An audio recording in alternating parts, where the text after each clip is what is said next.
नमस्कार, आप देख रहे हैं हल्ला बोल। आपके साथ मैं हूं अंजना ओम कश्यप। दक्षिण के दुर्ग में इस बार जबरदस्त किलेबंदी हुई। ओवैसी ने अपनी जमीन तो पकड़ कर रखी, लेकिन बीजेपी की आंधी में टीआरएस का तंबू उखड़ गया। लेकिन ग्रेटर हैदराबाद नगर निगम चुनाव में तीसरे नंबर पर होने के बाद भी ओवैसी किंग मेकर यानी मेयर बनकर उभरे हैं, मेयर मेकर बनकर। इस बार के नतीजे ही कुछ ऐसे हैं कि ओवैसी का भाव 7वें आसमान पर है। लेकिन अगर ओवैसी ने शह मात का खेल खेला तो बीजेपी को बैठे बिठाए दक्षिण के दूसरे दरवाजे को खोलने का मौका मिल जाएगा। हम कुछ ही देर में चर्चा की शुरुआत करेंगे। एआईएमआईएम के अध्यक्ष असदुद्दीन ओवैसी हमारे साथ जुड़ेंगे और हमारे साथ डॉक्टर सुधांशु त्रिवेदी, जो कि भारतीय जनता पार्टी के राष्ट्रीय प्रवक्ता है, सांसद है। दोनों की टक्कर होगी, लेकिन बात उस हैदराबाद की हो रही है जहां पर बीजेपी ने कोशिश कर रही है कि दक्षिण भारत में उसकी धमक की शुरुआत हो, क्योंकि कर्नाटक के अलावा अभी तक कोई भी ऐसा राज्य नहीं है जहां पर उसने अपना रास्ता साफ किया हो। लेकिन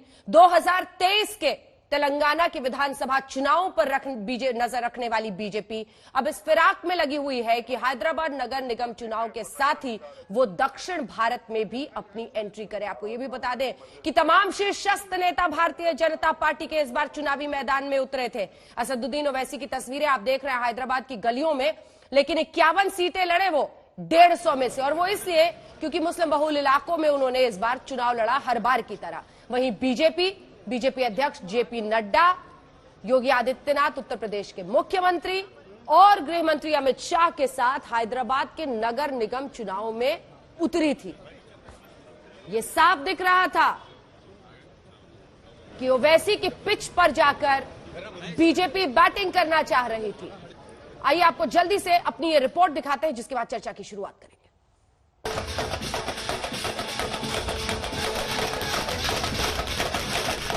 आंधी आंधी कहाँ आंधी है भाई?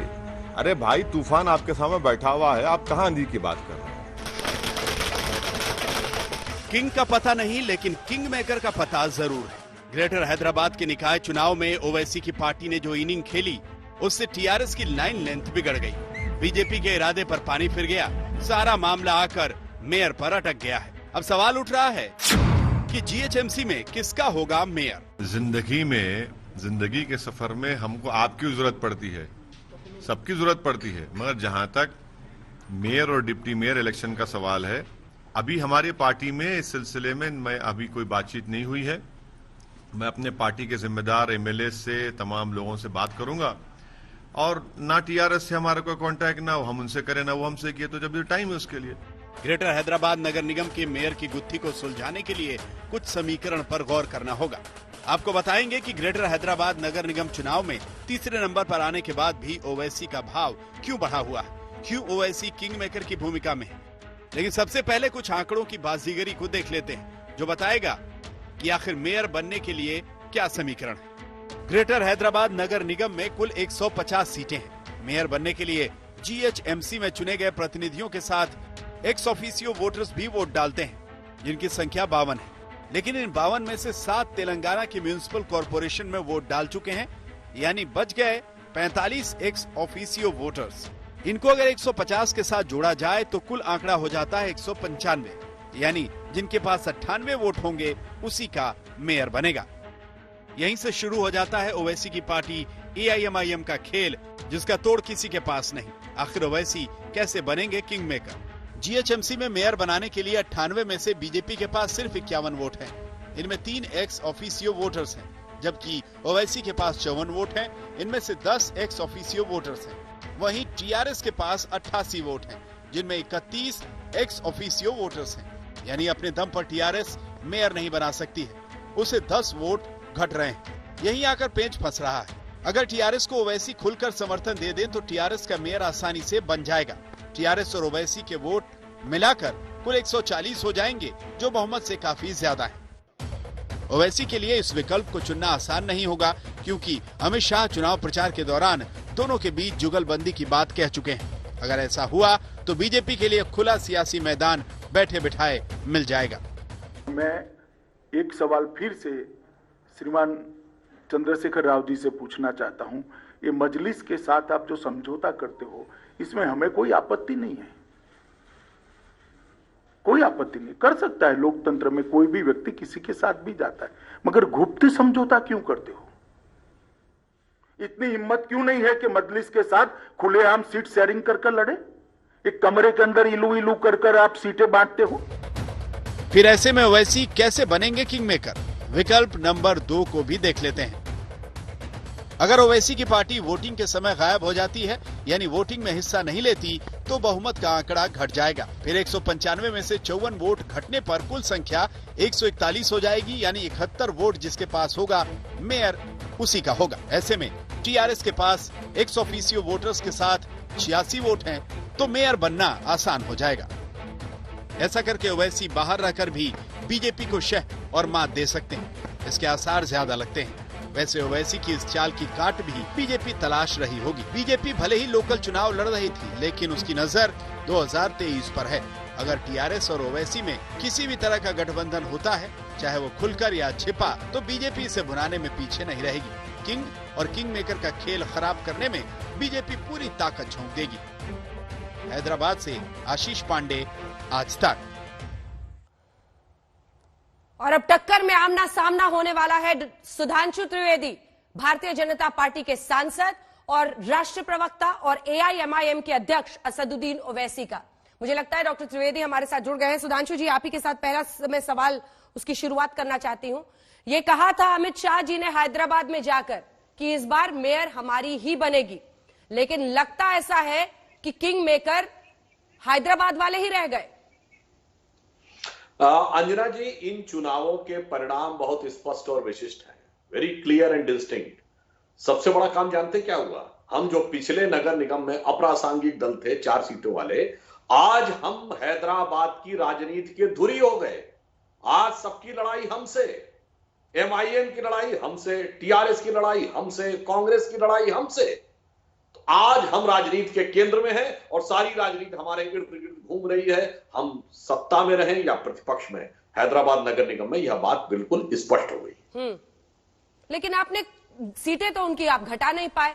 जो आप कह रहे थे हैदराबाद का नाम बदल देंगे, भाग्यनगर कर देंगे, वो भाग्य तो आपका खुला नहीं। हैदराबाद वाले तो उतनी ही सीटें लेकर आ गए लगभग। देखिए, इन चुनावों में बढ़े तो सिर्फ हम हैं, बाकी या तो घटे हैं या अपनी जगह पे खड़े हैं। तो भाई, एक तो वो थे जिनकी सत्ता थी तेलंगाना में, वो 99 से घट गए, और दूसरे एमआईएम वाले जो पूरी सीटों पे लड़े ही नहीं। तो अगर पूरी सीटों पे लड़ के समर्थन प्राप्त किया तो हम ही ने किया, और मैं ये कह सकता हूं कि यह हैदराबाद की राजनीति में एक मील का पत्थर है, और भविष्य में हैदराबाद के भाग्योदय का मार्ग प्रशस्त हो चुका है। भाग्योदय का मार्ग प्रशस्त हो चुका है। ओवैसी जी, आपकी पिच पर बीजेपी के लिए बैटिंग आसान हो गई, वरना देखिए ना, पहली बार में इतने गुना वो बढ़ गए आगे। 4 से कहां पहुंच गए? 4 सीटों से, 4 वार्ड से। ओवैसी जी, मैडम आपका सवाल दोबारा रिपीट करिए, आवाज आपकी सुनाई दे रही है। मैं कह रही थी सर कि आपकी पिच पर बीजेपी के लिए बैटिंग बड़ी आसान रही। देखिए ना, पहली ही पारी में जिस तरह से उन्होंने इस बार ताकत झोंकी अपनी हाई इलेक्शन वोल्टेज के साथ, उसमें 4 से वो 46 पर पहुंच गए। नहीं, बीजेपी ये क्यों नहीं कह रही है कि 150 सीट पे लड़े थे, 4 से वहां पहुंच। भाई 150 सीट पे लड़े, आपका सक्सेस रेट क्या है? और आप ये बता दीजिए कि सिकंदराबाद से, पार्लियामेंट से, जहां से किशन रेड्डी आपके एमओएस हैं, क्या ये बात सच नहीं है कि 40 डिवीजन में से टीआरएस ने 18 सीट जीते, बीजेपी ने 13 जीती और एआईएमआईएम ने सिकंदराबाद में 9 जीते? तो हम तो सिकंदराबाद पार्लियामेंट कॉन्स्टिट्यूंसी में 9 एमआईएम के कॉर्पोरेटर्स जीते, टीआरएस के 18, बीजेपी के 13। अब हैदराबाद में आ जाइए, हैदराबाद पार्लियामेंट सेगमेंट में हमने 34 सीट पर लड़े और 33 पर हम जीत गए, 10 पे बीजेपी जीती। तो ये कौन सा बीजेपी बात कर रही है? अरे भाई, आप 150 पे लड़े, हम लोग 51 पे लड़े। सुधांशु जी, अगर हम लड़ लेते 70-80 तो शायद मैं समझता हूं कि मुझे लड़ना चाहिए था। तो क्यों नहीं लड़े सर? आपको तो अंदाजा होना चाहिए कि अमित शाह जी कह रहे थे टीआरएस के साथ आपका इलू इलू चलता है। आफ्टर थॉट आपसे, हाँ मैडम, हमारा तो हाल ये है ना कि अमित शाह के साथ हमारा बिहार में लुलू लुलू चल रहा था, या इलू इलू चल रहा है। ये क्या बात है? जहां हम लड़ते हैं वहां पर इनके साथ इलू इलू, वहां पर लुलू लुलू। अरे कि पॉलिटिकल पार्टी है, कोई मजाक है? हमारी जो स्ट्रेंथ होगी, हमारा जो फैसला होगा, हम उस पर लड़ेंगे। अगर आप इसका मतलब यह है कि जो बीजेपी 48 जीती तो क्या बीजेपी को शिकायत मुझसे है कि मैं ज्यादा सीट नहीं लड़ा? तो ये बताना चाहिए। और बीजेपी को 15% वोट तो उनको, उसमें 35 में तो सिर्फ टीडीपी और कांग्रेस का वोट है। ये बात मानना पड़ेगा, क्योंकि जब तेलंगाना बना उसके बाद से टीडीपी खत्म हो गई, कांग्रेस तो बेचारी आखिरी सांसें ले रही है, वाईएसआरसीपी खत्म हो गई, लेफ्ट पार्टीज खत्म हो गए। तो एक वैक्यूम था जिसको बीजेपी ने फिल किया। वो बात बिल्कुल सही है। तो 35 में तो 15% तो वोट उनका टीडीपी का और कांग्रेस का है। उसमें वैक्यूम फिल किया सर, या आपने पोलराइजेशन के लिए ऐसी पिच दे दी कि इन्होंने अच्छी बैटिंग कर दी और सारा नुकसान हो गया टीआरएस का? आप वहीं, उनको फायदा हुआ पोलराइजेशन का, आप वहीं रह गए। मैडम देखिए, अगर आप जो बात कह रहे हैं सच है तो ये बड़ी बदबख्ती की बात है कि बीजेपी ने हिंदू मुस्लिम करके ये इलेक्शन जीता है। मेरा मानना यह है कि म्युनिसिपल इलेक्शन में बीजेपी ने पुराने शहर के ताल्लुक से कहा था कि इसको हम सर्जिकल स्ट्राइक करेंगे, आप वहां पर कुछ नहीं कर सके, डेमोक्रेटिक स्ट्राइक उल्टा आप पर पड़ गया। बीजेपी ने यूपी के मुख्यमंत्री को बुलाया, जिस वार्ड में वहां पर 3 वार्ड पर एमआईएम ने कामयाबी हासिल की। अमित शाह को आपने कहा था कि 4 मीनार में बुलाया, घासी बाजार डिवीजन हम बीजेपी से जीत गए। तो ये बात समझने की जरूरत है कि यकीनन टीआरएस को अपना इंट्रोस्पेक्शन करना पड़ेगा, और मुझे यकीन है कि केसीआर बड़े लीडर हैं, सगेशियस लीडर हैं, वो इंट्रोस्पेक्शन करेंगे। मगर बहुत ज्यादा आप लोग क्रेडिट दे रहे हैं बीजेपी को। 150 सीट लड़े हैं, 150 में 48 पर जीते हैं, और ये एक वक्तिया कामयाबी है। मैं आपको इसलिए कह रहा हूं मैडम कि निजामाबाद म्युनिसिपल कॉर्पोरेशन जहां पे बीजेपी का एमपी है, वहां पर बीजेपी का मेयर डिप्टी मेयर नहीं है। 10 महीने पहले इलेक्शन हुआ। करीमनगर म्युनिसिपल कॉर्पोरेशन बीजेपी का प्रेसिडेंट है, तेलंगाना का एमपी है, वहां पर बीजेपी का मेयर डिप्टी मेयर नहीं है। तो ये एक वैक्यूम क्रिएट हुआ, और यकीनन हमको लगता है कि ये एक वक्तिया कामयाबी है। ज्यादा बीजेपी ख्वाब देखना छोड़ दें। ये हैदराबाद एक कॉस्मोपॉलिटन सिटी है, तेलंगाना मेनलैंड में तेलंगाना की एक रीजनल फीलिंग है, और बीजेपी एक नेशनल पार्टी आकर रीजनल फीलिंग का असेंबली में मुकाबला करेगी तो ठीक है, देख लेंगे वो भी क्या होता है आगे जाके 2023 में। यूं ही ख्वाब सजा लिए 2023 के सुधांशु जी। देखिए, मैं ये कहना चाहता हूं, जो हमको उपदेश दे रहे हैं, हम तो बचपन से सुनते आ रहे हैं, सलाउद्दीन ओवैसी जी के जमाने से, कि हैदराबाद पे तो टोटल कंट्रोल इनका था, और आज अपने मुंह से बोल रहे हैं कि हम पूरे हैदराबाद में लड़े ही नहीं।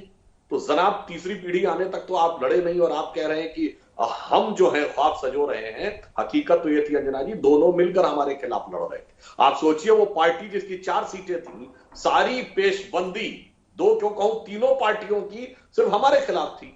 तो हम 1:3 के रेशियो में आए, और अपने मुंह से खुद कबूला है ओवैसी जी ने कि टीडीपी और कांग्रेस का वोट हमारी तरफ आया। ये खुद एक्सेप्ट किए हैं, और उसके बाद कह रहे हैं कि हम खामखा में ख्वाब की बात कर रहे हैं। अरे ये भी तो एक सच्चाई है ना कि पिछले लोकसभा चुनाव में ओवैसी जी की सीट पे टीआरएस ने उम्मीदवार नहीं खड़ा किया था ना। तो कहीं ना कहीं पीछे सबको पता है कि मिले सुर मेरा तुम्हारा तो सुर बने हमारा। तो इन लोगों के बीच में आपस में सुरताल मिलाकर ये लोग बैठते हैं। और मैं एक और बात कहना चाहता हूं, जब ये पोलराइजेशन की बात कही जाती है कि बीजेपी ने पोलराइजेशन कर दिया, ये बताइए, ये तो वही आंध्र प्रदेश है ना, अविभाजित आंध्र प्रदेश, जिसमें ऐसा विचित्र अध्यादेश सरकार ने पारित किया था कि 5% मुसलमानों को आरक्षण, अल्पसंख्यकों को नहीं, मुसलमानों को हाई कोर्ट ने निरस्त कर दिया था। वो पोलराइजेशन नहीं था, वो तो सेकुलरिज्म का सुंदर संगीत था। फिर कर्नाटक में वही किया, 5% मुसलमानों को आरक्षण देंगे, फिर कोर्ट ने रोक दिया, वो भी सेकुलर संगीत था। भारत के प्रधानमंत्री ने कह दिया था कि मुसलमानों का पहला हक है संसाधन पे, वो अभी पोलराइजेशन नहीं था, सेकुलर संगीत था। और जब हम विरोध करते हैं इसका तो वो पोलराइजेशन। तो अमित शाह जी ने बिल्कुल सही कहा था, सबके सुर में सुर मिले हुए थे।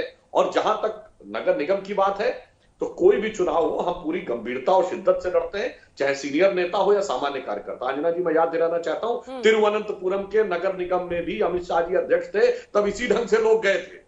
आज नड्डा जी अध्यक्ष ऐसे ही गए। तिरुवनंतपुरम में हमने 35 सीटें जीती। यूडीएफ हमसे ज्यादा है, मगर पार्टी के रूप में हम लगभग सबसे बड़े दल हैं। सर, दाद तो आप भी देते हो वैसी साहब, आप भी दाद देते हैं कि ताकत तो पूरी झोंकते हैं, बड़ी शिद्दत से लड़ते हैं। कांग्रेस, आपने खुद ही कहा, वहां पर सांस आखिरी ले रही है, लेकिन सवाल यही है कि 4 से 48 पर गए, दूसरे नंबर की पार्टी बन गए सर।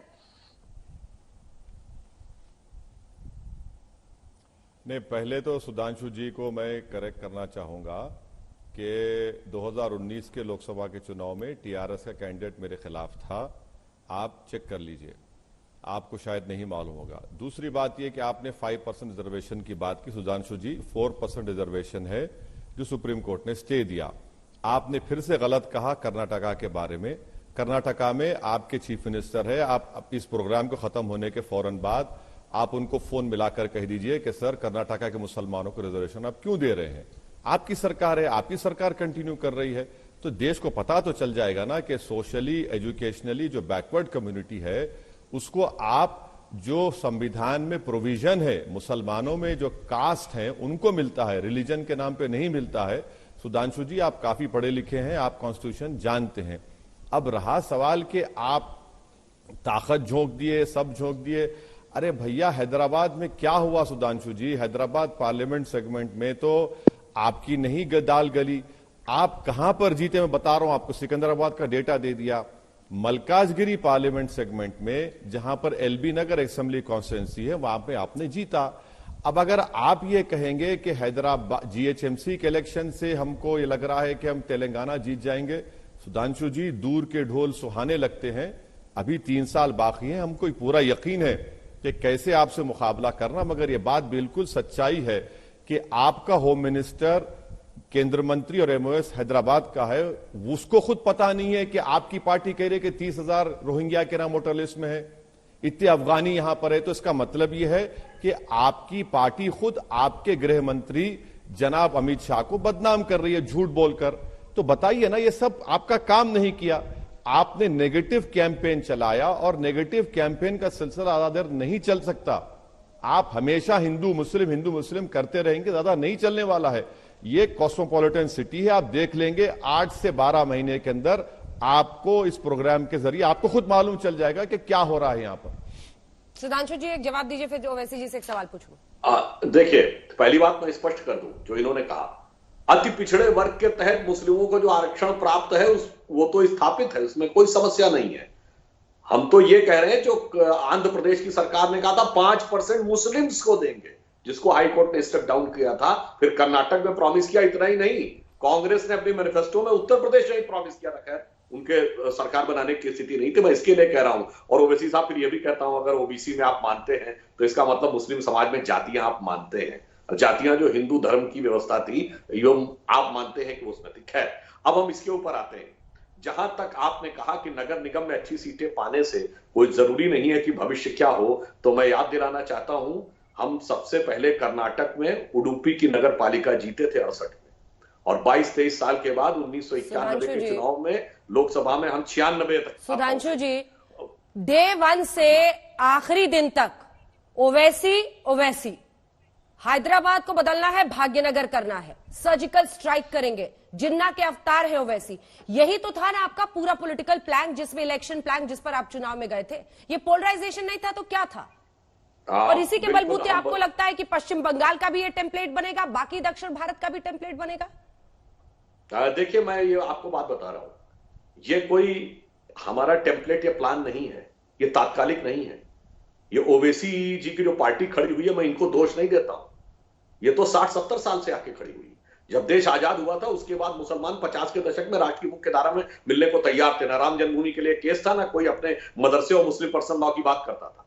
पहले नेहरू ने कहा मदरसे शिक्षा हम अलग कर देंगे, फिर 70 में दिया, इंदिरा गांधी ने कहा मुस्लिम पर्सनल लॉ बोर्ड बना देंगे, फिर मामला और आगे बढ़ा, सांप्रदायिक राजनीति। फिर 80 में पहली बार इमाम बुखारी से फतवा जारी कराया इंदिरा जी, फिर वीपी सिंह उसके आगे निकल गए, उन्होंने फतवा जारी करा लिया, इंदिरा जी के कांग्रेस की जमीन खींच ली। फिर मुलायम और लालू उसके आगे निकल गए, उन्होंने कहा जी, एक ने कहा रथ यात्रा रोक दे, एक ने कहा गोली चलवा देंगे। मुलायम सिंह ने कहा मैंने 16 हिंदू मरवा दिए थे, 40 मर जाते तो कम नहीं था। तो जो कंपटीशन शुरू हुआ ना, उसमें वाकई ओवैसी जैसी पार्टी कहती है कब तक मुलायम जैसे लोगों के पीछे रहोगे, अब अपना नेता चुनो। यही तो जिन्ना ने कहा था 100 साल पहले, अपना नेता चुनो, उस समय कांग्रेस के पीछे मत खड़े हो। आज ये कह रहे हैं कि लालू, मुलायम, कांग्रेस, कब तक इनके पीछे खड़े रहोगे, हमारे पीछे खड़े हो। तो आज ये जो बात कह रहे हैं वो वही है जो 100 साल पहले जिन्ना कहते थे, और इनको इस मुकाम तक पहुंचाया है ये सेकुलरिज्म के सूरमाओं ने, ये दिखाने के चक्कर में।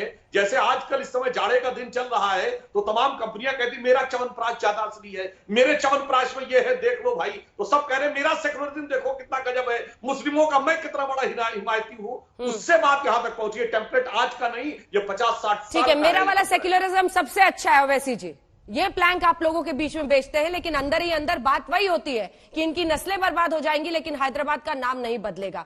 सर, हैदराबाद बिरयानी के लिए जितना जाना जाता है उतना ही अब अकबर आपके लिए, असदुद्दीन ओवैसी के लिए भी जाना जाता है। आपके गढ़ में घुस आए हैं। 55 और 48 का फासला देखिए सर, सिर्फ 7 सीटों का फासला है नंबर 1 पार्टी से, और आपसे 4 का। मैडम मेरे घर में कहां है मैडम, बताइए ना। मैं तो आपको एम्पिरिकल डेटा दे रहा हूं। मेरे घर में अरे मैं आपको बता रहा हूं कि 2019 में जो मुझे वोट मिले थे उससे बढ़ के वोट मुझे अब मिले हैं, जबकि मैं अभी 10 सीट नहीं लड़ा, उससे बढ़ के वोट मिले मुझे। अब इससे बढ़ के क्या होगा? मेरे घर में घुसे, अरे मेरे घर में घुसे हैं, अरे ये क्या बात है? ये हर एक कह रहा है। अरे हम तो बता रहे हैं कि जहां अमित शाह आए वो वार्ड हार गए, जहां योगी गए वो हार गए। सिकंदराबाद में मैं कह रहा हूं कि एमपी है बीजेपी का, वहां पर उनको सीटें हार गई है। हैदराबाद के बाहर जो मलकाजगिरी और जो चिवल्ला के पार्लियामेंट सेगमेंट है वहां पर बीजेपी जीती है। मगर ये बोलना ये अच्छा, मैं सुधांशु जी आपसे पूछना चाह रहा हूं, ये आपको कब से लालू मुलायम से कब से मोहब्बत हो गई आपको? ये तो इंकशाफ कर रहे हैं आप। अगर असदुद्दीन ओवैसी भारत के संविधान में जो मुझे गुंजाइश रखी गई है इलेक्शन लड़ने की, और मैं ये कह रहा हूं कि आप अपनी पसंद का इजहार करिए, नापसंद का इजहार करिए। मैं बिहार में जीतता हूं, महाराष्ट्र में जीतता हूं, तो सर आपको तो खुश होना चाहिए कि भारत की संविधान और भारत की जमहूरियत को मजबूत कर रहा हूं। मुझे अफसोस इस बात का है कि जिस शख्स ने 4 मर्तबा पार्लियामेंट का चुनाव जीता और भारत के संविधान पर अल्लाह के नाम पर ओत लिया, आप उसको जिना के रूप में देखते हैं। आप क्या पैगाम दे रहे हैं सारी दुनिया को? मेरा छोड़ दीजिए, मैं तो मोटी चमड़ी का हूं, मुझे कोई फर्क नहीं पड़ता। आप जिना बोलिए, फरिश्ता बोलिए, क्या बोलते बोलिए, मगर यह है ना कि आप इतनी तरह बैडली एक्सपोज हो रहे हैं कि ना सिर्फ सारा देश बल्कि सारी दुनिया देख रही है कि एक जिसका एमपी है, जो 4 मर्तबा का एमपी है, जो भारत के संविधान के दायरे में रहकर बात करता है, आपको भी पसंद नहीं आ रही, तो आपको क्या पसंद आएगा बताइए ना। और ये कोई जरूरी नहीं है कि मैं आपके बताए हुए रास्ते पर चलूं। मेरा रास्ता अलग है, मेरा रास्ता बिल्कुल अलग है। आप बताइए कि मैं भी कह दूं, आप लोगों को बहुत कुछ कह सकता हूं आपको बीजेपी के बारे में, मगर कम से कम इतना तो भूल जाइए पाकिस्तान को। हमको पाकिस्तान से क्या करना है? आपको मुसलमान नजर आता, पाकिस्तान नजर आता आपको? मैं आपको क्या भारत का बराबर का शहरी नजर नहीं आता हूं मैं आपको जिना क्यों नहीं आता? मुझे देखकर आप अबुल कलाम आजाद क्यों याद नहीं आते? मुझे देखकर आपको जौहर बरदरान क्यों याद नहीं आते? मुझे देखकर आपको सन 57 की जंग आजादी के मुजाहिदीन याद नहीं आते जो अंग्रेजों के खिलाफ जिहाद का फतवा दिया था? मुझे देखकर आपको अल्लामा फजल खैराबादी क्यों याद नहीं आते जिन्होंने अंग्रेजों से कहा तक मैं माफीनामा नहीं लिख के दूंगा, और आप जिसको चाहते हैं उन्होंने माफीनामा लिख कर दिया, सावरकर ने अंग्रेजों को। मैं तो वो हूं उनका जानशीन हूं जो फांसी के फंदे पर चढ़ गए भारत के लिए। अफसोस इस बात का है कि 70 साल के बाद भी 2 एमपी मेरे और आपको डर लगता है मुझसे। अफसोस है मुझे। देखिए, बड़ा वाजिब सवाल असदुद्दीन ओवैसी जी ने किया है।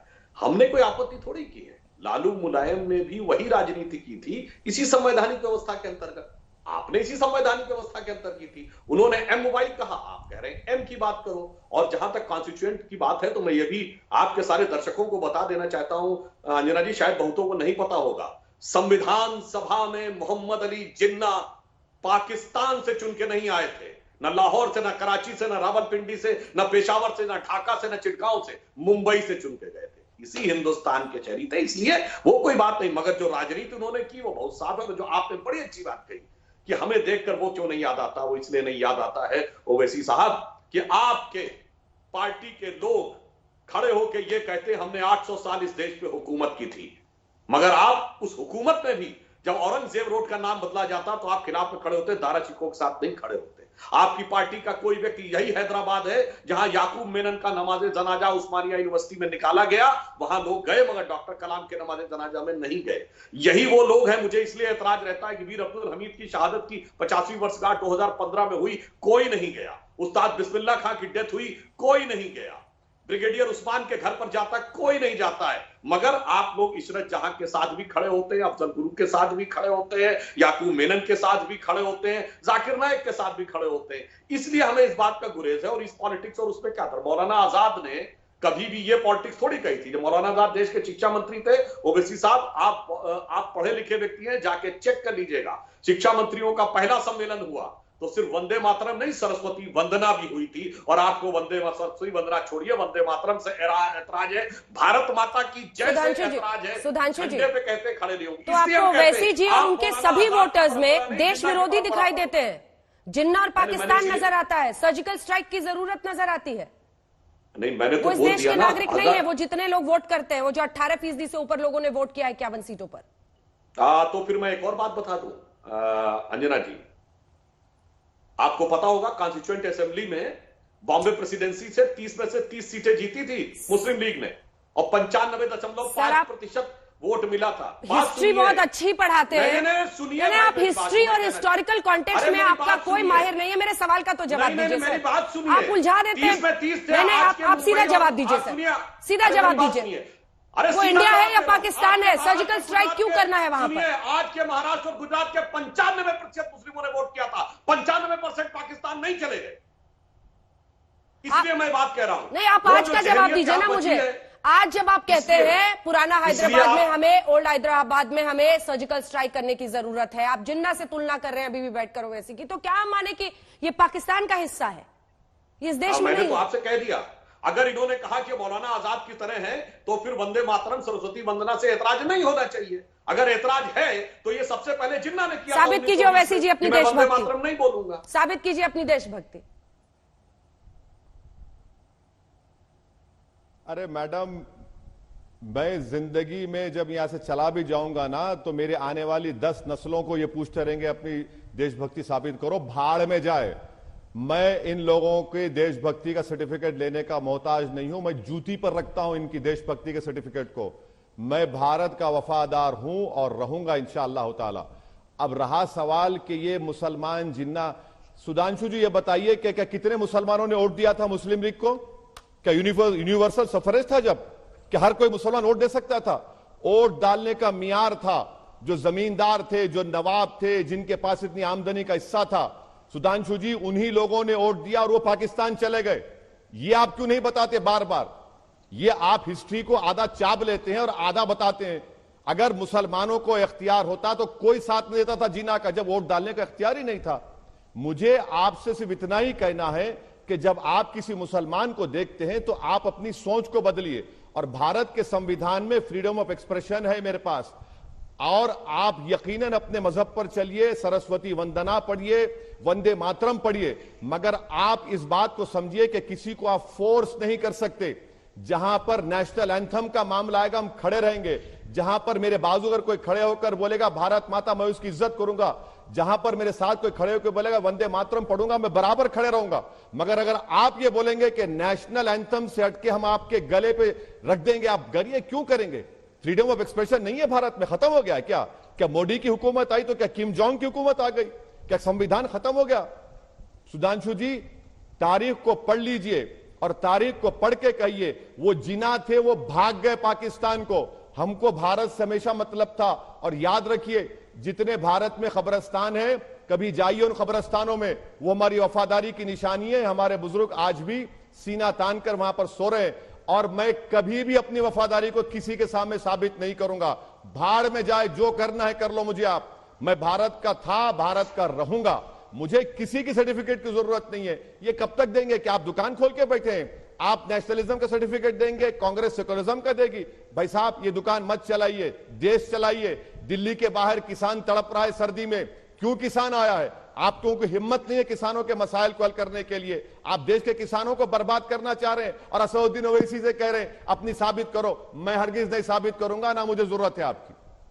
सुधांशु जी, देखिए इन्होंने कहा तो मैं कब मना कर रहा हूं? मैं इनसे पूछूं, अच्छा, भारत की सेना का एक बहुत वरिष्ठ अधिकारी थे जिन्होंने एक कसम खाई थी महाराणा प्रताप की तरह कि जब तक पाकिस्तान से फला वाली जमीन वापस नहीं ले लूंगा तब तक जमीन पर सोऊंगा, पलंग पे नहीं सोऊंगा। पूछिए, नाम बता सकते हैं? और कौन सी लड़ाई के लिए पूछा था? नहीं पता होगा।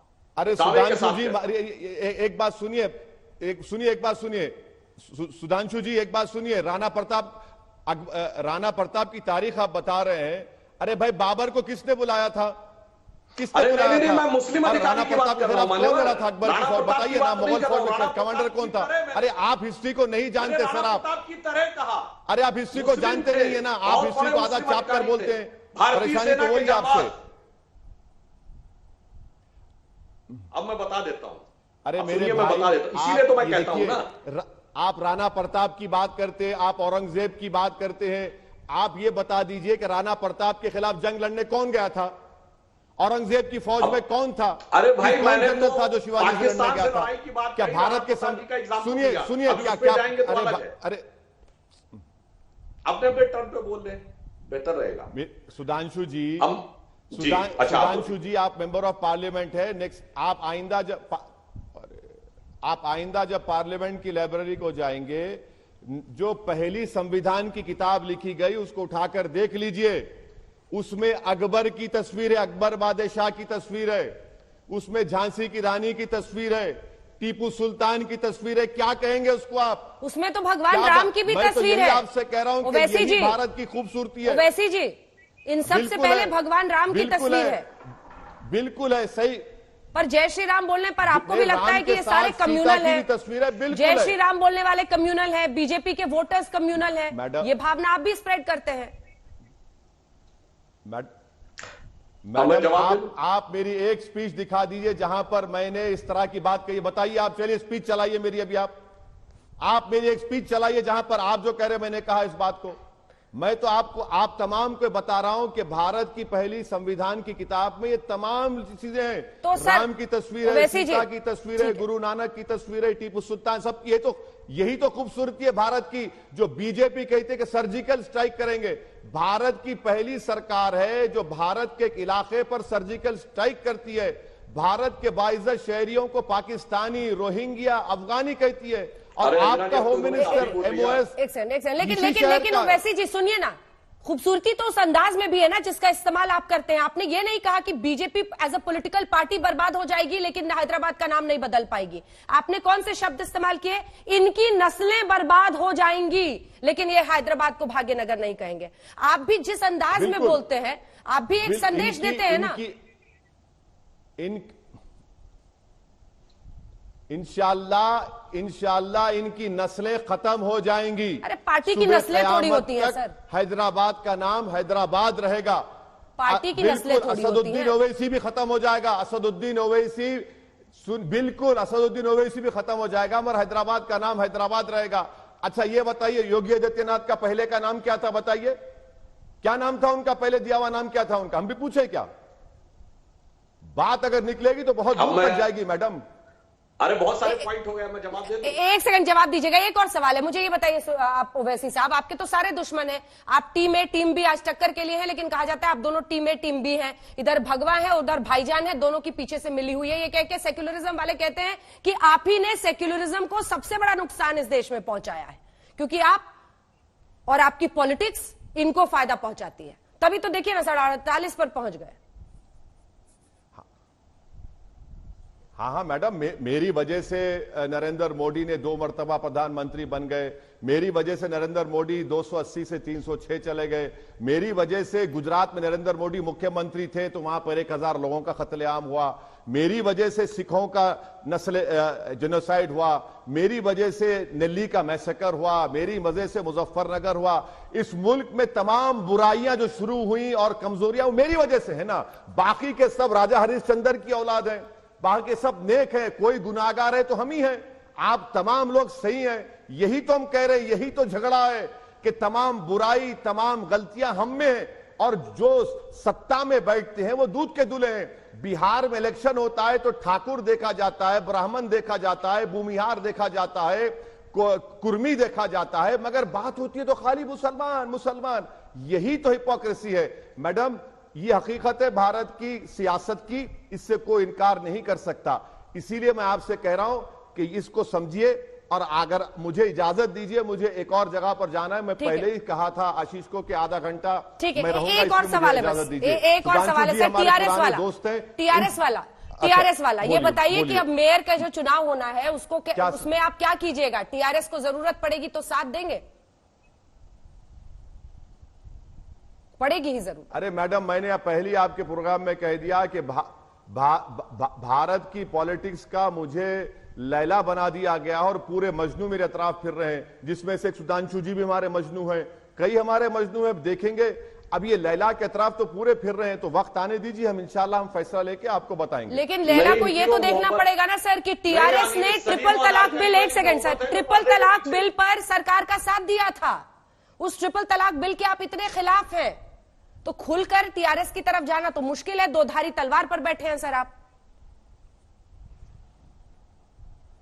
इसी टीआरएस ने पूरे भारत में असेंबली में एनपीआर एनआरसी के खिलाफ रेजोल्यूशन पास करके कहा कि तेलंगाना में एनपीआर एनआरसी नहीं होगा। ट्रिपल तलाक, इसी टीआरएस ने हमारी रिप्रेजेंटेशन, सुनिए हमारे रिप्रेजेंटेशन के ऊपर माइनॉरिटी, सुनिए मैडम, माइनॉरिटी और ओबीसी स्कूल्स खोले गए जिसमें ओबीसी बच्चों के 1 लाख बच्चे पढ़ रहे हैं और 60,000 पढ़ रहे हैं। तो यकीनन टीआरएस से हमारे मुख्तलिफ उनकी पॉलिसी अलग है, हमारी पॉलिसी अलग है। जहां रहा सवाल मेयर का और डिप्टी मेयर का, अभी वो नोटिफिकेशन आने दीजिए, हमारी पार्टी में चर्चा होगी, बातचीत होगी और जो फैसला लिया जाएगा, मैं आपसे वादा कर रहा हूं कि अगर अंजना ओम कश्यप ने हमको 6 बजे बुलाया दोबारा तो मैं आकर अपना फैसला पहले आपको बताऊंगा इंशाअल्लाह ताला। ट्रिपल तलाक बिल का समर्थन किया था सर उनने, उस पर एक लाइन तो बोल दीजिए, कैसे क्या कीजिएगा? दो धारी तलवार, इधर बीजेपी वाले उधर टीआरएस ने ट्रिपल तलाक बिल पर, आपको जज करेंगे आपके वोटर्स। मैडम, अब हम पे किसी तलवार का जोर नहीं चलने वाला है। हम बहुत जख्म खा लिए, 2 धारी तलवार से खा गए, 3 धारी तलवार से खा गए, बहुत से लोगों से खा गए। अब किसी की तलवार के जोर पर या किसी के तलवार के वार के ऊपर या जर्ब के ऊपर हम फैसले नहीं लेते, डर कर नहीं लेंगे। पूरी इत्मीनान और एतमाद के साथ हम फैसले लेते आए हैं। अब वो जमाना चले गया कि कोई तलवार दिखा रहा है, कोई तलवार फिरा रहा है, तलवार का वो खत्म हो गया जमाना। अब हम अपने फैसले पूरे इत्मीनान के साथ लेंगे और हमको किसी से डर नहीं है। ठीक है सुधांशु जी, सुधांशु जी से मैं आपसे जवाब ले रही हूं क्योंकि उनको जाना है कहीं पे, बहुत रिक्वेस्ट करके मैंने रोका है। एक सवाल सर, एक लास्ट सवाल, बीजेपी को 48 सीटें आने की क्या वजह रही? कर ले भाई, तू जान दे। चलिए, मुझे लगता है कि उनको कहीं जाना था सुधांशु जी, बहुत रिक्वेस्ट करके मैंने कहा था। चलिए सुधांशु जी, देखिए अब सवाल यही है कि आप उनकी बातों का जवाब दें, हमारे दर्शक जो है वो तो कम से कम जरूर सुनेंगे। ये अब पूरी कहानी यहां पर आकर अटकती है कि आप 48 पर जाकर अटक गए हैं और वो कह रहे हैं कि जब विधानसभा के चुनाव की बारी आएगी तब वहां पर कहीं ना कहीं बात यहीं पर पहुंचेगी कि तेलंगाना बनाने वाले केसीआर, वो जो वहां की पहचान है उसको लेकर शायद आपके लिए वैसा मौका ना बन पाए। वहां पर आपके प्रतिद्वंदी वैसी नहीं होंगे, वहां पर केसीआर से सामना होगा। फिर कहां का पोलराइजेशन? तेलंगाना बनाने वाला कौन, तो मैं याद दिलाना चाहता हूं, पहले राष्ट्रीय दल हम थे जिन्होंने 2009 में महबूब नगर की रैली में, उस समय अडवाणी जी प्रधानमंत्री पद के उम्मीदवार थे, राजनाथ जी राष्ट्रीय अध्यक्ष थे, हमने ऐलानिया कहा था तेलंगाना हमारा संकल्प है, हम सत्ता में आएंगे तो तेलंगाना बनाएंगे। और यह हमारा दबाव था कि ये 2013-14 के आखिरी दिनों में इन्होंने तेलंगाना बनाया था कांग्रेस ने, और संसद के अंदर क्या सीन क्रिएट हुआ था ये सबको पता है। तो तेलंगाना बनाने में भारतीय जनता पार्टी की भूमिका बहुत स्पष्ट है। और एक और बात मैं कह दूं, देखिए ये लोकल इलेक्शन था, क्या होता है कि नेशनल इलेक्शन में पार्टी का महत्व अधिक होता है, स्टेट इलेक्शन में पार्टी का होता थोड़ा सा व्यक्तिगत, क्योंकि आप देखिए बहुत से आपको एमएलए मिलेंगे जो निर्दल जीतते हैं, लोकसभा निर्दल जीतना बहुत मुश्किल होता है, और कारपोरेटर में बहुत जीत जाते हैं क्योंकि लोकल प्रभाव का बड़ा महत्व होता है। अगर 1000-2000 लोग नहीं, सुधांशु जी आप लोकल प्रभाव की वजह से जीते, क्या वजह क्या रही? नहीं, मैं जो कहना चाह रहा हूं, वजह नहीं रही। नहीं, मैं जो कहना चाह रहा हूं, विकास का ऐसा फॉर्मूला दे दिया कि आपको लगता है विकास, क्या आपको जीतने का फैक्टर, उसका कारण क्या लगता है वहां पर? नहीं, मैं जो कहना चाह रहा हूं, देखिए ये जहां पर इन्होंने बताया पॉकेट्स में नीचे, इन पार्टियों का तो होल्ड बहुत था, इनके हर कॉन्स्टिट्यूएंसी में अपने 2-2, 4-4, 5-5 हजार कमिटेड लोग थे। यदि हम उस व्यवस्था में इतना जीत के आए, यदि यह सीधा नगर निगम का चुनाव होता मेयर का, जैसा अन्य राज्यों में होते हैं, तो भारतीय जनता पार्टी बहुत शानदार बहुमत से जीतती। यह मैं कहना चाह रहा हूं, यानी जब लोकलाइज्ड लेवल के ऊपर हम इतना प्रदर्शन बेहतर करके ले आए, तो जब वो जनरलाइज्ड लेवल का इलेक्शन होगा तो हमारी क्या स्थिति होगी, आप इसको समझ सकती है। और अभी ओवैसी जी चले गए, बहुत सी बातें मैं उनके सामने यह स्पष्ट करना चाहता था। देखिए, मैं क्रमवार रिवर्स में उत्तर दे रहा हूं। देखिए, ये जवाब नहीं दे पाए ना कि वो कौन सा अधिकारी था, क्योंकि देशभक्त मुस्लिमों का तो नाम ही नहीं पता रहता। अक्टूबर 1947 में जब झांकड़ पे, कश्मीर में पाकिस्तान का कब्जा हो गया था, तो ब्रिगेडियर उस्मान ने कहा था, मैं जमीन पे सोऊंगा, पलंग पे नहीं सोऊंगा जब तक झांकड़ वापस नहीं ले लूंगा। और मार्च 1948 में जब वापस लिया है उन्होंने, तो उनके साथी सैनिक सबसे पहले पास के गांव से जाके एक पलंग लेके आए और वहां जंग के मैदान में उनसे कहा गया, 1 मिनट पलंग पे लेट लीजिए ताकि आपकी शपथ पूरी हो जाए। किसी सेक्युलरिज्म के सूरमा को यह नहीं पता होता है। इसलिए मैं कहता हूं कि ये कौन सी जहनियत की बात करते हैं। और अभी कह रहे थे संविधान की किताब में अकबर का नाम है, तो ये अकबर के आगे तो सजदा करते थे ना। जब खुतबे में बोला जाता था, सजदे में निगाह रहे तमाम होश खिरत पेश बादशाह रहे, और जब वंदे मातरम बोलना होता, कहते हमारे इस्लाम के खिलाफ हम किसी के आगे सजदा नहीं करते, और मुगल बादशाहों के आगे सजदा करते थे। अब आइए तीसरी बात, ये कहते नस्लें बदल जाएंगी। जैसा आपने कहा कि नस्ल तो पार्टी की नहीं होती, और ये नस्ल किसकी मानते हैं? ये कहा जाता है कि हैदराबाद जिसने बनाया, निजामुल मुल्क आसफ जहां, मीर कमरुद्दीन खान, जो कहते हैं कि वो उज्बेक से आए थे। तो अभी देखिए, कोरोना की वैक्सीन के बारे में आरएनए फैक्टर चल रहा है, यानी उसका जीनोम की सीक्वेंसिंग देखी जाती है। दिखवा लीजिएगा कितने लोगों का उज्बेक डीएनए से कनेक्शन निकलेगा। कभी अब साइंस उस मुकाम पे पहुंच गई, हैदराबाद से कुछ नहीं निकलेगा। अरे नस्ल तो वो है ही नहीं, और 3 नस्लें गुजरने के बाद पूरा हैदराबाद नहीं लड़ पा रहे हैं, और हमसे कह रहे हैं कि साहब नस्लें गुजर जाएंगी और ये नहीं होगा। और एक और बात, बंगाल में भी फायदा मिलेगा सर ओवैसी के चुनाव लड़ने का आपको? देखिए, पिछले चुनाव में लोकसभा में हम 18 सीटें जीते थे, तो ओवैसी लड़े थे क्या?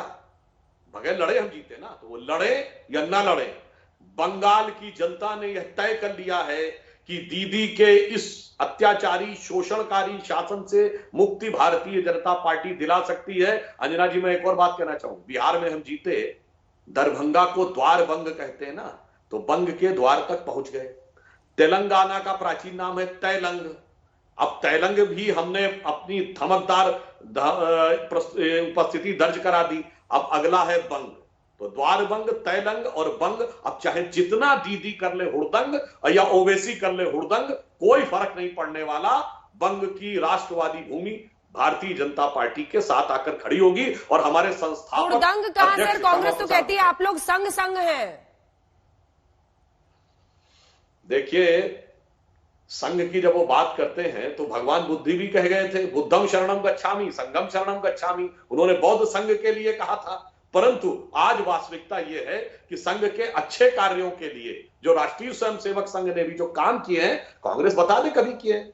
कितने इनके लोगों ने दलित बस्तियों में काम किए हैं, कितने लोगों ने वनवासी क्षेत्रों में काम किए हैं, कितने लोगों ने शिक्षा के क्षेत्र में काम किए हैं, कितने लोगों ने धार्मिक क्षेत्र में काम किए हैं, ये बताएं ना। तो बात यहां पे संघ की नहीं, संघ के का जो विचार है, स्ट्राइक रेट 86% है। स्ट्राइक रेट 86% है सर। स्ट्राइक रेट तो जानते हैं क्यों है कि बाकी पे तो साथी लड़ रहे थे ना, तो दोनों का मिला के देखें। और दूसरी बात मैं पूछता हूं, भाई वहीं पे क्यों लड़ते हैं जहां कुछ 50% होते हैं? परसेंटेज देख के लड़ते हैं, फिर स्ट्राइक में परसेंटेज बताते हैं।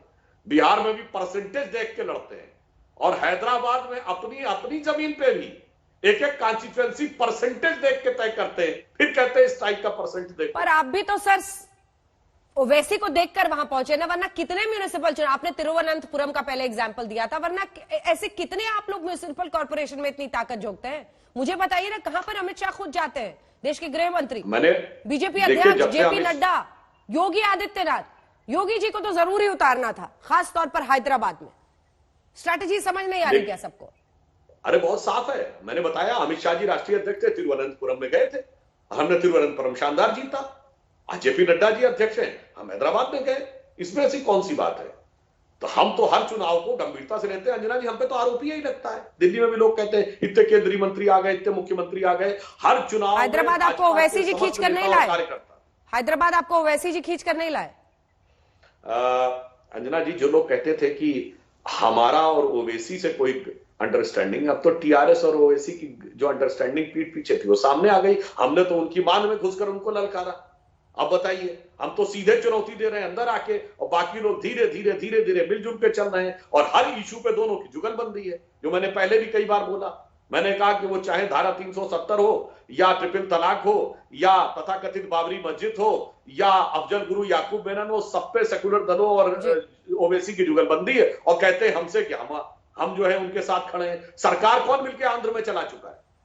एमआईएम के साथ सरकार थी कांग्रेस की, और जब अकबरुद्दीन ओवैसी ने वो घटिया बयान दिया, उस समय एमआईएम के साथ सरकार थी इनकी आंध्र प्रदेश में। ये बताइए, जब तस्लीमा नसरीन किसी हैदराबाद में प्रेस कॉन्फ्रेंस उखाड़नी थी, तो कांग्रेस और एमआईएम दोनों के विधायकों ने एक साथ जाके प्रेस कॉन्फ्रेंस में हुड़दंग किया, माइक हटा दिया, उनको नहीं प्रेस करने दिया। दोनों साथ साथ है हर मुद्दे के ऊपर, हम साथ साथ हैं। चुनाव हो चुके हैं, नतीजे भी आ चुके हैं, अभी भाग्यनगर को थोड़ा इंतजार करना होगा। हैदराबाद बनाम भाग्यनगर, ये टक्कर आज आप देख रहे थे। बहुत बहुत धन्यवाद आपका भी सुधांशु जी, हमारे साथ हल्ला बोल में शामिल होने के लिए। देखते रहिए आज तक।